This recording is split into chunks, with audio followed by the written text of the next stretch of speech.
Hey there! So in this lesson, we'll be talking about effective surveys.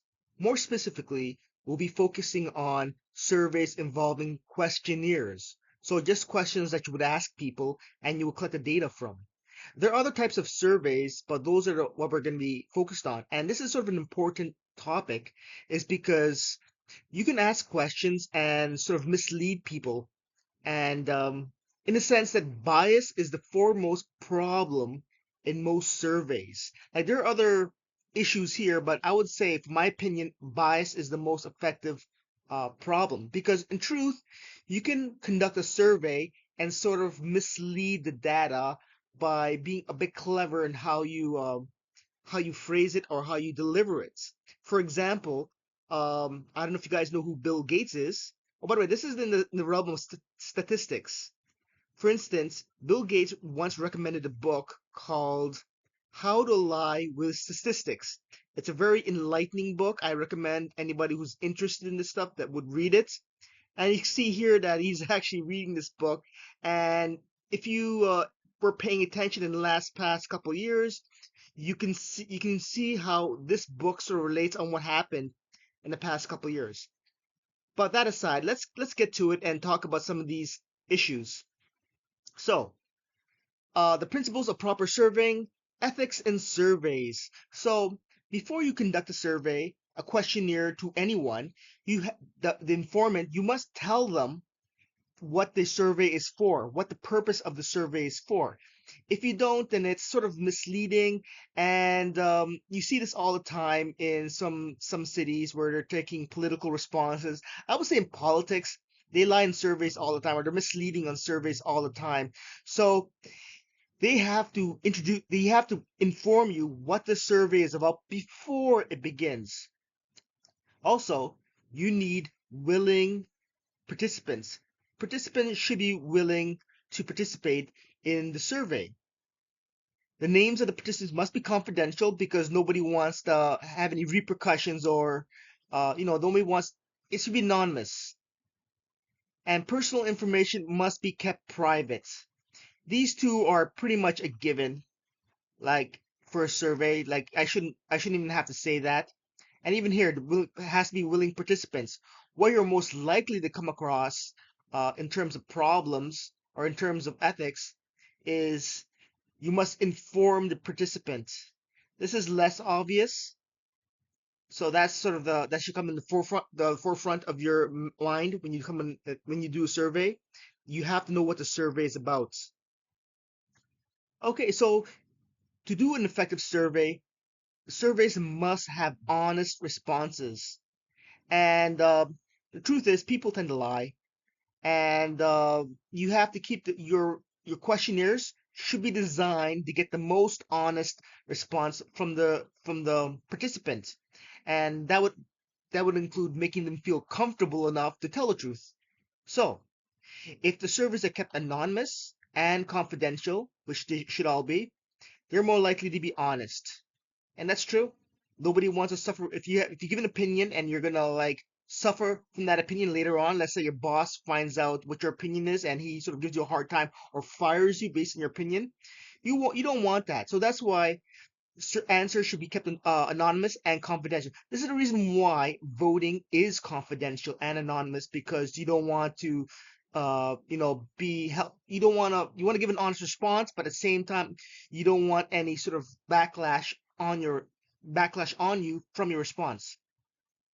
It has to be easy. So multiple choice questions, including answers such as do not know, not applicable, or other, as responses because they're easy to answer, and typically they're just check boxes.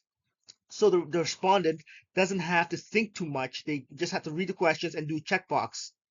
And this is important. You should have other because not everybody has the same answers. So it should give the respondent the opportunity to disagree entirely or give an other response.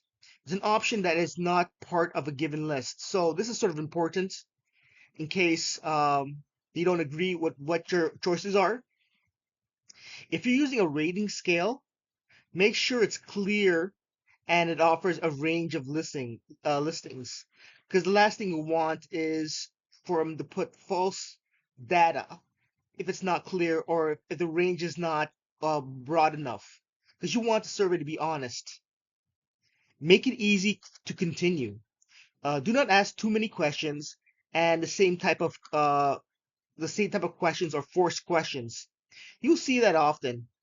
First of all, these surveys have to be easy because you're not going to want to participate, or nobody's want to participate in a survey if it's difficult, if you're going to have to take too much time, especially if you're like forcing questions, um, like forced questions. If you keep on asking something over and over and over again, the same response, you're sort of forcing a bias on that when you do that. Um, and so you shouldn't ask the same type of questions because it skews the data. And again, you want the data you want to collect is should be as honest as possible. And I've seen people do this, forcing questions, especially in the realm of politics, which is horrible in terms of lying and falsehoods in surveys. So don't force a single question over and over again.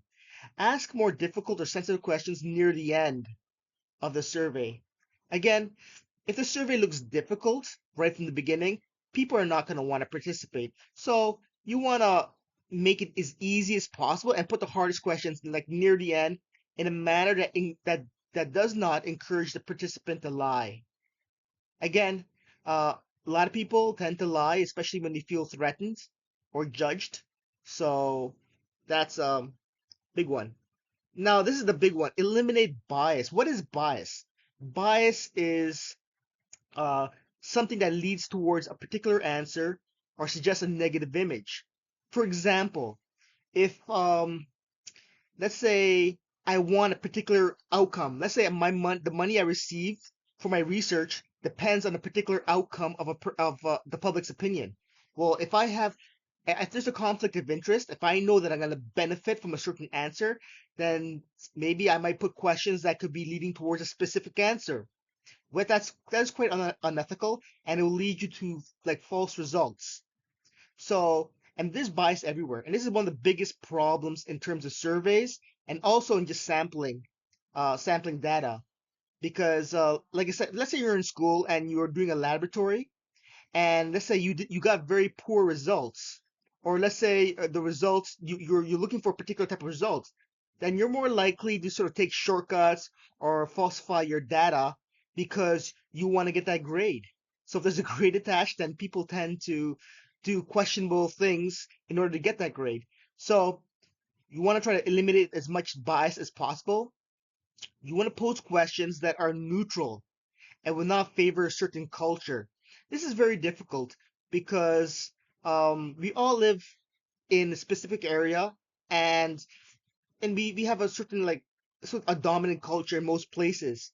But you want to make sure your questions are neutral as possible, such that if a person came from multiple different cultures, the answers will be consistent amongst different people in different cultures.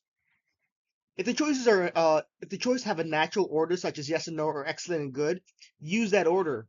Uh, for instance, if you're using a true and false questions, and all of a sudden some questions you're using yes or no, and some questions you're using excellent or good, or or another, then you shouldn't mix it up. It should be consistent throughout the whole survey. So if you're doing a survey in a certain pattern, you should be consistent with that pattern. So the pattern should be it should be predictable. So a natural order. Consider the methodology that is appropriate for the questions being asked or sample taken. So how are you taking the surveys? Are you misleading them from the beginning? Are you leading them? So consider how the survey is done, or how it's taken, or how it's approached. For instance, if a person came up to you and tells you that you can get certain credit from a credit card if you sign up, or if you ask a couple of questions, that could sort of skew the survey because you are actually giving incentive or rewards to answer in a particular way. So you want to do a methodology that makes sure that your answers are as accurate as possible or without any bias. I put this in here. What is bias? Because I think it's sort of important to know. It's unwanted influence, and that's the key word, influence, on a sample that prevents it from being a representative of a population. I'll give you a great example.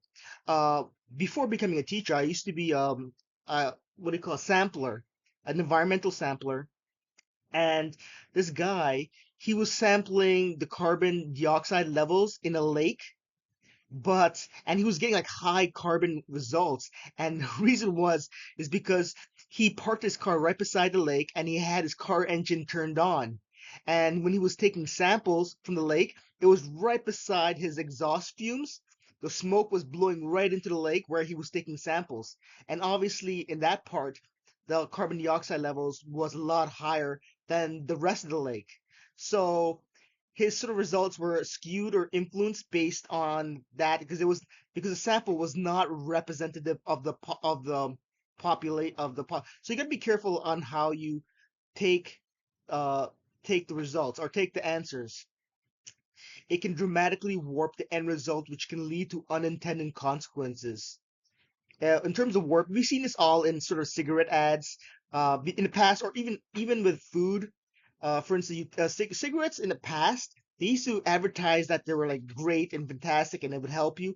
But when they took those surveys, they actually were misleading in those surveys that ended up with unintended consequences. People later on they found out that cigarettes were bad for your health, and well, there's a lot of things bad for your health, and that can lead to unintended consequences. It can lead to deaths if your survey is used in the study for policies for the government.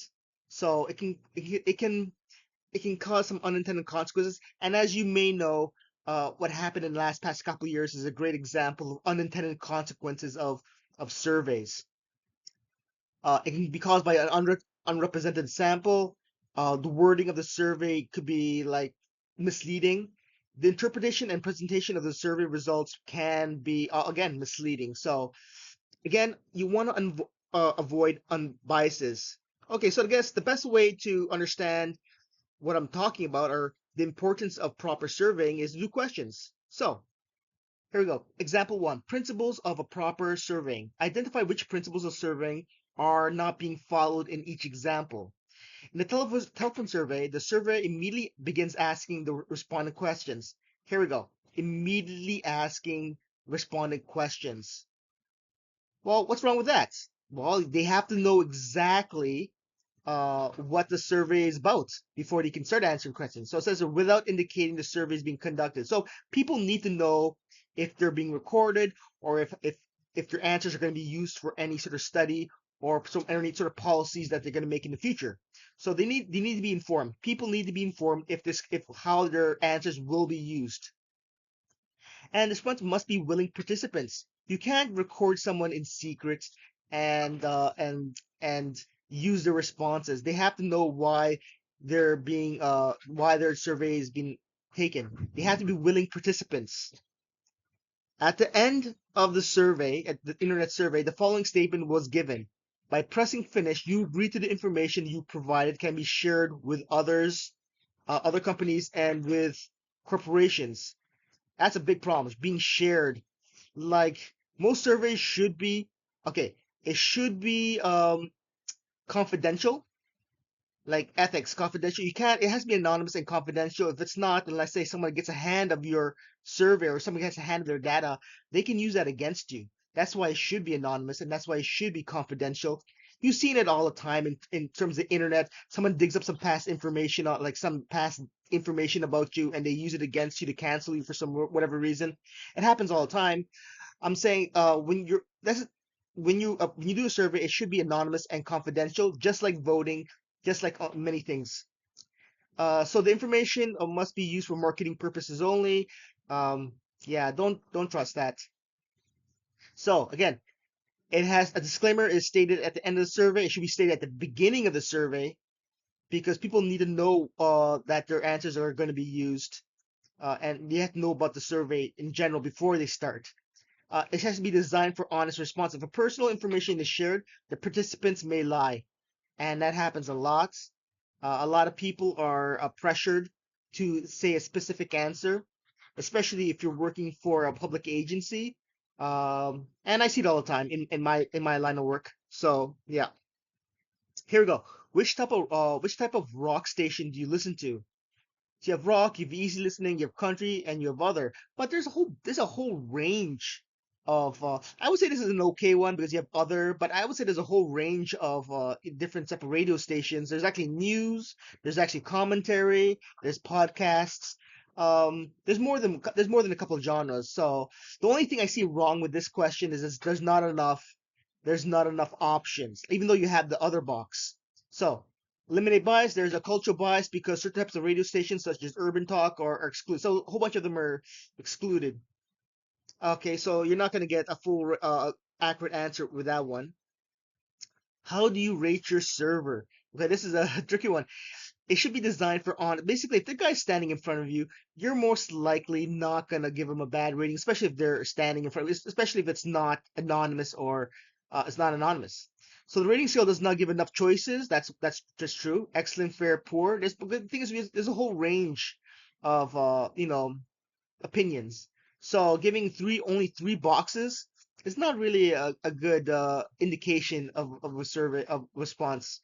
The restaurant patron may be concerned about giving a rating of a fair or poor. Again, nobody wants that bad rating, especially if you're an Uber driver or you're a server, because it could affect your business or your employment. Do you think safety is the most important issue when selecting a school? See, the wording here, you say safety, you're sort of forcing the issue because in most people's mind, if you say safety, it sort of pushes the issue that it is the most important when selecting a school. So you should eliminate that word altogether. You should say, what is the most important issue when selecting a school? Because if you give a response like something like this, then it sort of gives a bias that safety is the most important issue. So again, this is a leading question, and a question would be more fair if you said, what do you think is the most important when selecting a school? So again, you're sort of like in trying to influence the respondent by using the word safety in your survey. Okay, here we go. Example two, the types of survey questions. Give an example of each survey question type below that would relate to the cellular company. So this is there's many possible answers. You can make anything up, pretty much, and the homework is like that as well. And if I do test on this, it'll be like pretty much open questions. So dichotomous. The word dichotomous means two parts, like either yes or no or true or false. Like only two responses. You can say, do you own a cell phone? Yes or no. That's a pretty good question. It could be a lot of questions, but I just using this example because this example was in the book. So this is an example of a dichotomous uh, question. Multiple choice is just like dichotomous, except it's just multiple choice, a lot more choices. The word die here means two. That's how you means there's only two choices. It means two. Multiple choices. If you have a question, it could be like, what features would you feel are important for a cell phone? And then you can say select all that apply. So this is a good question. There's a lot of choices here, and you can select a lot of these, and especially you have none of these at the end, because just in case there's that the surveyor that responded didn't see their answer, their what they wanted, they can check on this box. Rating scale, values on a scale. So a possible question could be, do you agree with the statement?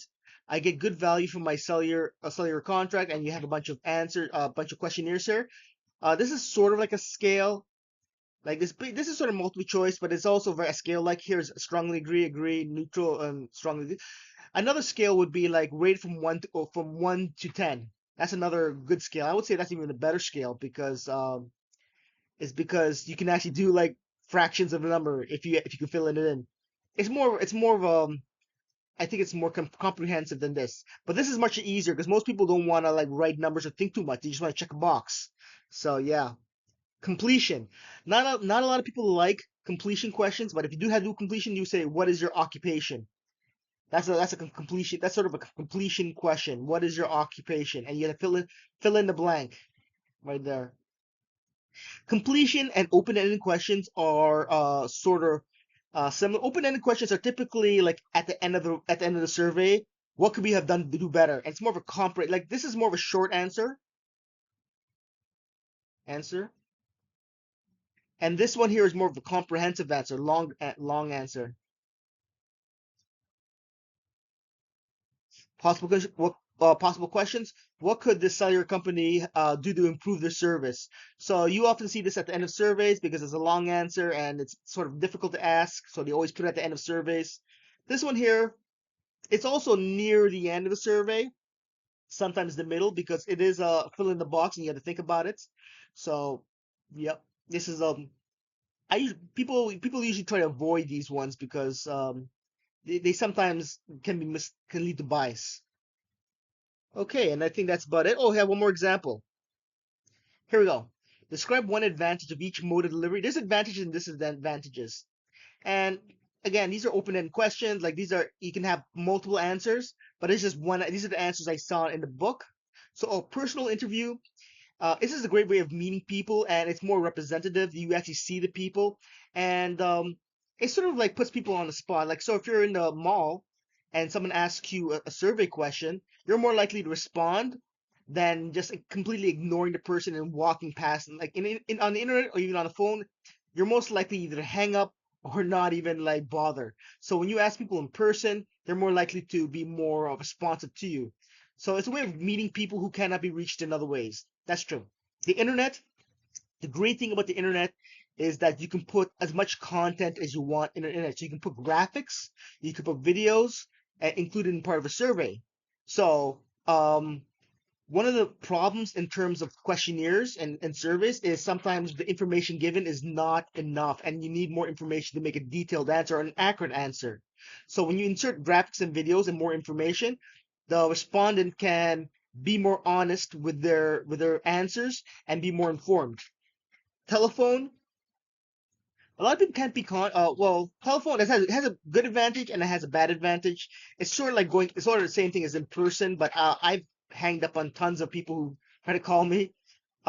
Many people can be contacted. Many people can be contacted in a short period. That's true. You can have phone companies like a lot of, basically the phone and the mail are sort of the same thing. Phone people are more likely to respond. Mail people are more likely not to respond. And the phone can be you can contact a lot of people in a very short period of time, and they're most likely to respond. The mail, it's very easy to send out like mass emails. It allows the respondents to take their time while answering the questionnaire. That's true.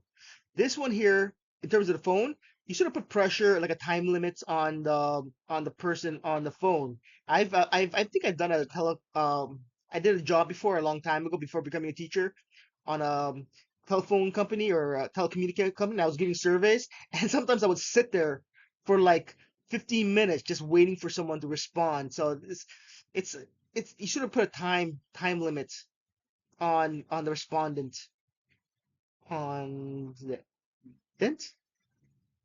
Here, the advantage for mail is that you can take your time. You can take days, months, or whatever. You can send it whenever you feel like it. But a lot of people in general would just not bother. So that's the advantage of mail. People can take their time. And that's it. That's about it. That's the end of the lesson. There's some homework, but it's very easy homework. And yeah, okay.